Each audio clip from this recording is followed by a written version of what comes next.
মনে হচ্ছে না আমি অনেক জোস আছি, ভালো আছি, কিন্তু সোশ্যাল মিডিয়ার এই জিনিসগুলা পুরোপুরি ফেক। তার আগে একটা কথা বলি, আমেরিকান সাইকোলজিক্যাল অ্যাসোসিয়েশনের গবেষণায় বলছে সোশ্যাল মিডিয়ার ব্যবহার যত বেশি, ডিপ্রেশন আর অ্যাংজাইটি তত বেশি। কিন্তু কেন? কারণটা খুবই সিম্পল। স্ট্যানফোর্ড ইউনিভার্সিটির একটি গবেষণায় দেখা গেছে মানুষ নিজের সুন্দর মুহূর্তগুলো সোশ্যাল মিডিয়ায় পোস্ট করে, এবং তুমি তোমার লাইফটাই এই জিনিসগুলোর সাথে কম্পেয়ার করতে পারো। এটার কিন্তু একটা নাম আছে, সোশ্যাল কম্পারিজন থিওরি।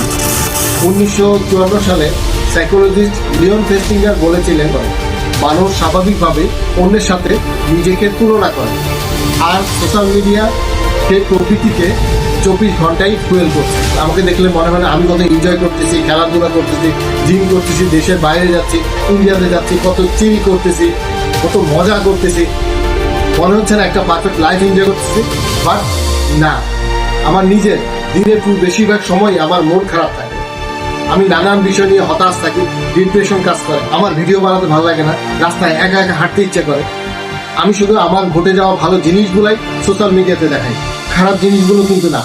অনেক প্রোগ্রামে আমি ভালো করে কথা বলতে পারি, ট্রাফিক জ্যামে পড়ি, অনেক সময় অনেক দেশের বাইরে যাওয়ার সময় ইমিগ্রেশনে আমাকে আমার পাসপোর্ট আটকে, সেটা তো আমি দেখাতে পারছি না, আমি দেখাচ্ছি অনেক সুন্দর করে আমি ইন্ডিয়া ঘুরে আসছি। এটাই সোশ্যাল মিডিয়ার দিক।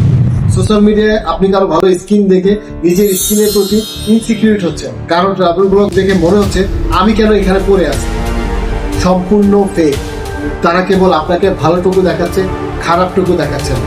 ট্রাস্ট মি ভাই, আপনি যেমন আছেন, যেভাবে আছেন, যেখানে আছেন, দেখতে যেমনই হন, আপনার মন খারাপ থাকে, ডিপ্রেশন থাকে, শরীর ভালো থাকে না, এটাই লাইফ, এটাই লাইফ, এটাই রিয়েল লাইফ।